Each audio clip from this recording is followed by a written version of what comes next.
আসসালামু আলাইকুম।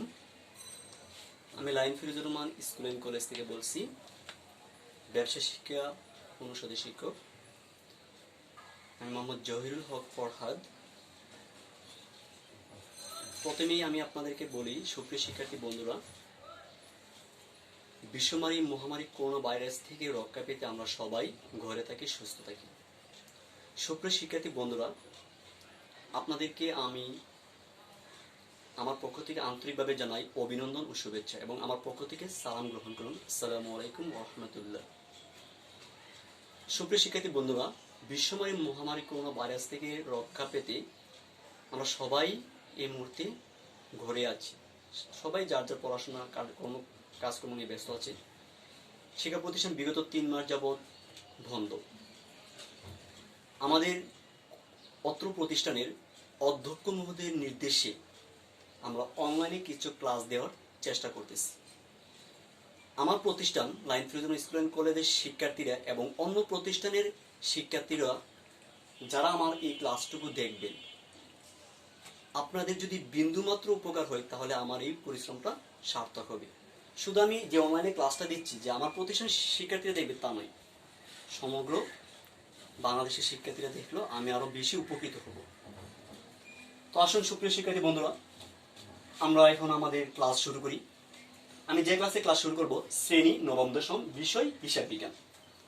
যেহেতু হিসাব বিজ্ঞান সম্পর্কে আমরা ক্লাস করব, প্রথমে আমরা হিসাব বিজ্ঞানটা কি বা ডেফিনিশন কি, হিসাব বিজ্ঞানের সংজ্ঞাটা কি আমরা জেনে নিই।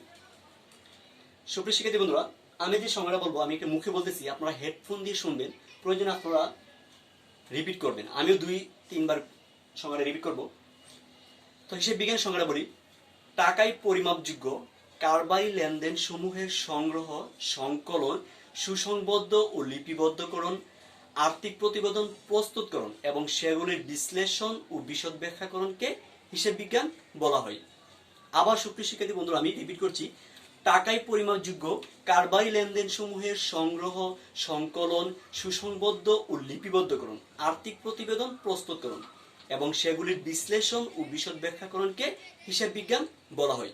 সুপ্রিয় শিক্ষার্থী বন্ধুরা, আমি যে সংজ্ঞাটা বললাম, পুরো সংজ্ঞাতে আমি হিসাব বিজ্ঞানের পুরো বইয়ের অধ্যায়টা আমি নিয়ে এসেছি। হয়তো আপনাদের কাছে সংজ্ঞাটা একটু বড় লাগতে পারে, আরো শর্ট বই বলা যেতে পারে। আপনাদের পুরো অধ্যায়ের সমগ্র বইয়ের যে সব অধ্যায় আছে, সব অধ্যায়ে যে হিসাব বিজ্ঞানটা আছে, আমি এটা পুরোটা এখানে নিয়ে এসেছি। সুপ্রিয় শিক্ষার্থী বন্ধুরা, এখন আমরা আসি, আমরা যে অধ্যায় আলোচনা করব, হিসাব সমীকরণ, ইংলিশে যাকে বলে আমরা অ্যাকাউন্টিং ইকুয়েশন। আমরা আজকের যে হিসাব সমীকরণ আমি এক লেকচার শেষ করতে পারবো না, তাই আমি এটা নাম দিয়েছি পার্ট 1। এবার আসি আমরা হিসাব সমীকরণটা কি।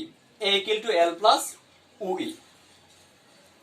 এখানে আমরা A অ্যাসেট সম্পদ সমূহ, L লাইবিলিটি দায় সমূহ, UE ওনারশিপ মালিকানা সত্ত্ব সমূহ।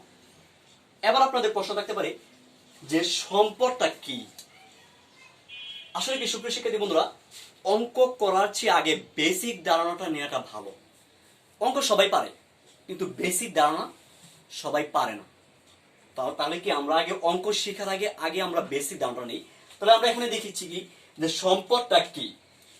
প্রতিষ্ঠানের নিয়ন্ত্রণাধীন বা অধিকারভুক্ত যা প্রতিষ্ঠানকে ভবিষ্যতে সুবিধা দিতে পারে, তাই হলো সম্পদ। আবার আমি বলছি, প্রতিষ্ঠানের নিয়ন্ত্রণাধীন বা অধিকারভুক্ত যা প্রতিষ্ঠানকে ভবিষ্যতে সুবিধা দিতে পারে, তাই হলো সম্পদ। এবার আমরা আসি এল লাইবিলিটি, দায়টা কি? দায়টা যদি আমরা সংক্ষেপে বলি, পাওনাদারের দাবিকে দায় বলে। মনে করেন যে আপনি আমার কাছে টাকা পান, আপনার একটা দাবি, এটা একটা দায়। ওনার সিকিউরিটি, মালিকানা সত্ত্ব। মালিকানা সত্ত্বটা কি? কোন প্রতিষ্ঠানের সকল সম্পত্তির উপর মালিকের যে দাবি থাকে, তাই মালিকানা সত্ত্ব। কোন প্রতিষ্ঠানের সকল সম্পত্তির উপর মালিকের যে দাবি থাকে, তাই কি মালিকানা সত্ত্ব। এবার আমরা আসি, হিসাব সমীকরণের মূল ভিত্তি হচ্ছে দুতরফা দাখিলা পদ্ধতি। হিসাব সমীকরণের মূল ভিত্তি হচ্ছে দুতরফা দাখিলা পদ্ধতি। দুতরফা দাখিলা পদ্ধতির যেমন দুটি পক্ষ থাকে, এক পক্ষ ডেবিট পক্ষ, এক পক্ষ ক্রেডিট পক্ষ। হিসাব সমীকরণের কি একটা পক্ষ আছে, একটা বাম পক্ষ, একটা ডান পক্ষ। বাম পক্ষ ডেবিট, ডান পক্ষ ক্রেডিট। বাম পক্ষ সর্বদাই ডেবিট ধর্ম প্রকাশ করে, ডান পক্ষ সর্বদাই ক্রেডিট ধর্ম প্রকাশ করে। এবার আমরা আসি সুপ্রিয় শিক্ষার্থী বন্ধুরা, হিসাব সমীকরণের মৌলিক হিসাব সমীকরণটা কোনটা। এখানে আমার অনেক কিছু লেখা আছে। মৌলিক হিসাব সমীকরণ কি a = l + OE। তাহলে আমরা এখন যে কয়েক মিনিট আমি যে আলোচনাটা করলাম, তাহলে এখানে আমি সম্পদ বলতে আমি কি পাচ্ছি, এখানে এক পাচ্ছি আমার সম্পদটা নিয়ন্ত্রণাধীন, আরেক পাচ্ছি কি অধিকার ভুক্ত। আবার আমরা এখানে দায়টা পাচ্ছি কি পাওনাদারের দাবি। আবার আমরা পাচ্ছি কি যে ওনারশিপের মালিকের সত্ত্বাধিকার হচ্ছে কি মালিকের দাবি। প্রয়োজনে আপনারা আমার ভিডিও ক্লাসটা দেখার সময় আপনারা স্ক্রিনশট নিয়ে নিয়ে ক্লাসটা দেখতে পারেন এবং খাতায় নোট করতে পারেন।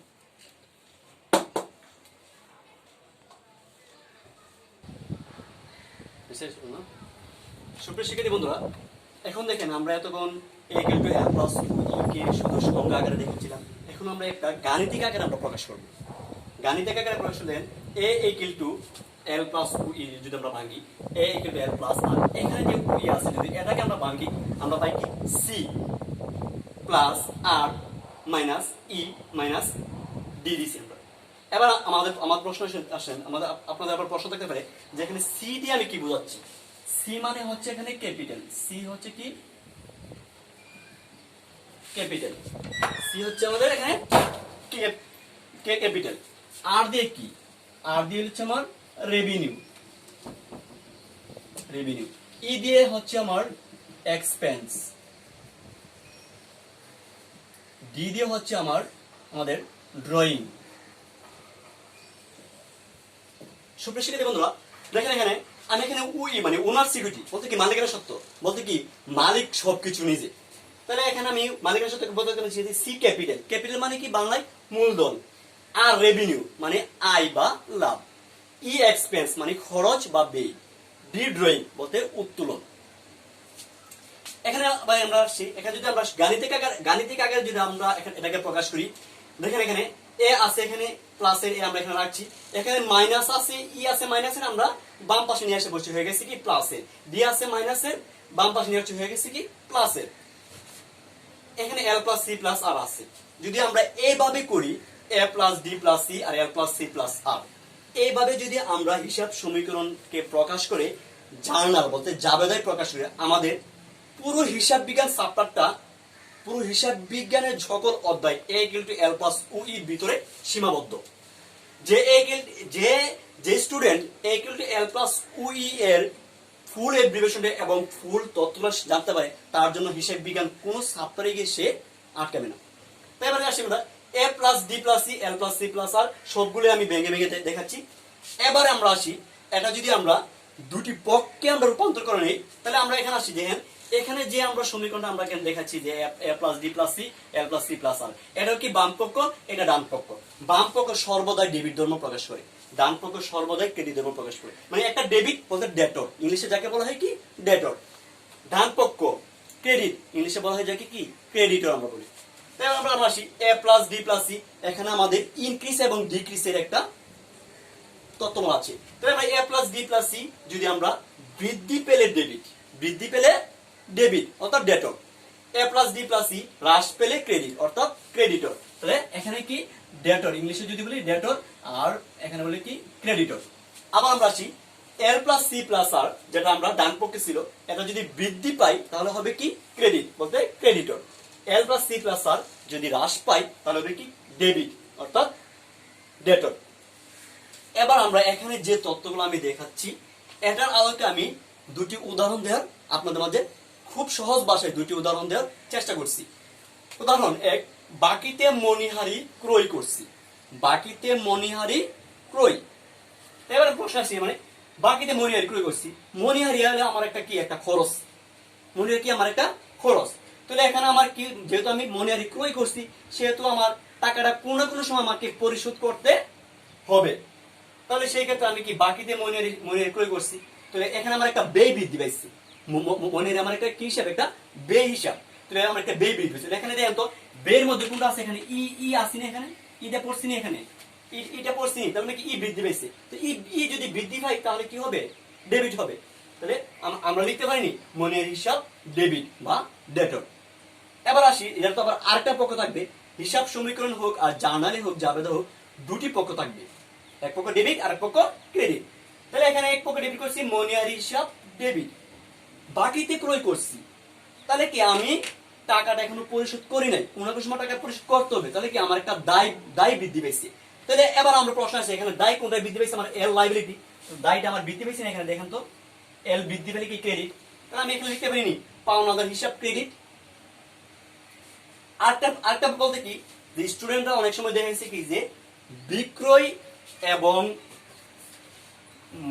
ক্রয়ের মধ্যে কার সাথে ক্রয় যাবে, কার সাথে ক্রয় কার সাথে যাবে, বিক্রয় কার সাথে যাবে, অনেক স্টুডেন্ট আছে কি এটা নিয়ে একটু সমস্যায় ভুগে। আমি একটা শর্ট টেকনিক দিচ্ছি, মানে এই টেকনিকটা আপনার অনুসরণ না করে ভালো, যদি বিপদে পড়ে যান এই জন্য বলতেছি একটা শর্ট টেকনিক দিচ্ছি এখানে, বি দে ক্রপা, বি দে ক্রপা। তাহলে আমরা যদি এখানে আমি একটা শর্ট টেকনিক দিচ্ছি, বি দা বিক্রয়, বি দা বিক্রয়, দে দিয়ে দেনাদার,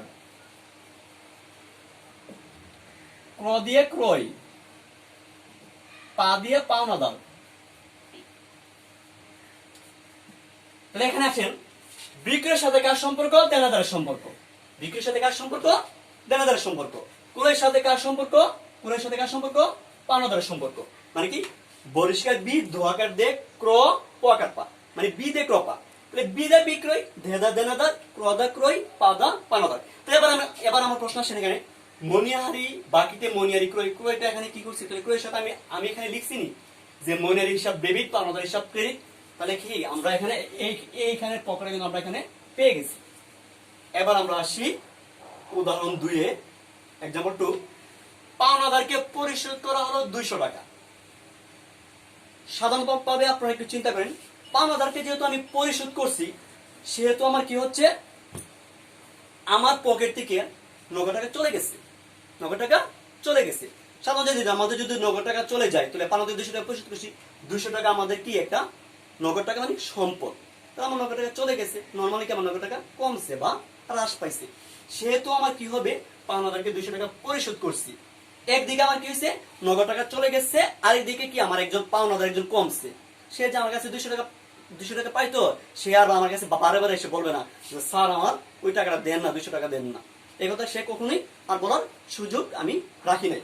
তাহলে পাওনাদারকে 200 টাকা আমি পরিশোধ করছি, সেই ক্ষেত্রে আমার কি হয়েছে, এখানে হচ্ছে কি আমার এক পক্ষ পাওনাদার হ্রাস পাইছে, আরেক পক্ষ আমার কি নগদ টাকা আমার হ্রাস পাইছে, সম্পদ হ্রাস, দুইটাই কিন্তু আমার কি হচ্ছে হ্রাস পাইছে।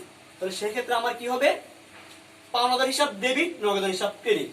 এবার আসেন পাওনাদারটা যে আমার ডেবিট হলে আমি আপনাদেরকে হিসাব সমীকরণের গাণিতিকভাবে আমি দেখাই দিই যে এল দেখেন তো এখানে এল আসেনি, এল হ্রাস পাইছে, এল মানে কি লাইবিলিটি, মানে দায়টা কি আমার হ্রাস পাইছে, হ্রাস পেলে কি আমার ডেবিট, হ্রাস পেলে কি ডেবিট। আবার আমার এখানে কি হচ্ছে নগদ টাকা কমছে, এখানে ক্রেডিট করছি। এবার এখানে আসেন নগদ টাকা যে কথা আমার সম্পদটা কি এক কথা না, অ্যাসেট মানে কি সম্পদ, তো নগদ আমার কি হয়েছে আমার হ্রাস পাইছে। তাহলে কি আমি একটু নরমালি লিখতে পারি নগদান হিসাব ক্রেডিট। সুপ্রিয় শিক্ষার্থী বন্ধুরা, এই কিন্তু এল প্লাস ওই এর উপরেই আমাদের হিসাব সমীকরণ দুতরফা দাখিলার পদ্ধতি, এবং জার্নালও যদি আমরা এইভাবে করি সেম ভাবে আমাদের এখানে কোনো সমস্যা হবে না। এখন দেখেন এখানে যে আমি যে পকড়া লিখছি 1 2 3 a plus d plus c, এখানে 3টা, এখানে 3টা, এখানে 6টা। হিসাব সমীকরণে আধুনিক পদ্ধতি দিয়ে আমরা যেটাকে বলি, দেখেন এখানে সম্পদ বৃদ্ধি পেলে ডেবিট, সম্পদ হ্রাস পেলে ক্রেডিট। এখানে দেখেন এখানে কিন্তু এখানে দেখতেছি কিন্তু একটা, এখানে কিন্তু একটা না, এখানে কিন্তু 3টা। সম্পদ বৃদ্ধি পেলে ডেবিট, সম্পদ হ্রাস পেলে ক্রেডিট। এবার দেখেন উত্তোলন, একটা এটা একটা সম্পদ বৃদ্ধি পেলে ডেবিট, হ্রাস পেলে ক্রেডিট। খরচ এক্সপেন্স, খরচ বৃদ্ধি পেলে ডেবিট, হ্রাস পেলে ক্রেডিট। নরমালি আজকে মনে করেন আমি বাজারে গেলাম, আমি মাছ ক্রয় করতেছিলাম 200 টাকার, কিন্তু মাছ ক্রয় কিনছি কত টাকা, 100 টাকার। সেহেতু আমার কি আমার একটা বেডা কিন্তু কি আমি 100 টাকা আমি কম খরচ করছি, সেক্ষেত্রে কি আমার বেডা কি হয়েছে আমার মানে হ্রাস পাইছে। তাহলে কি হবে ক্রেডিট, তাহলে বৃদ্ধি ডেবিট, হ্রাস ক্রেডিট। আবার তো দেখেন ওইখানে কি কি 3টা পক্ষ, দায় এল মানে কি লাইবিলিটি, দায় মানে দায়, তাহলে দায় যদি বৃদ্ধি পায় ক্রেডিট আর হ্রাস পেলে কি ডেবিট। দায় যদি আমি যদি আমার কাছে যদি একজন 500 টাকা পাই, সে যদি বৃদ্ধি 500 টাকা পাই তাহলে থেকে আমার দায়টা বাড়ছে, সেটা ক্রেডিট, আর দায়টা আমার এখানে কমে গেছে ডেবিট, আমি তাকে 500 টাকা পরিশোধ করেছি।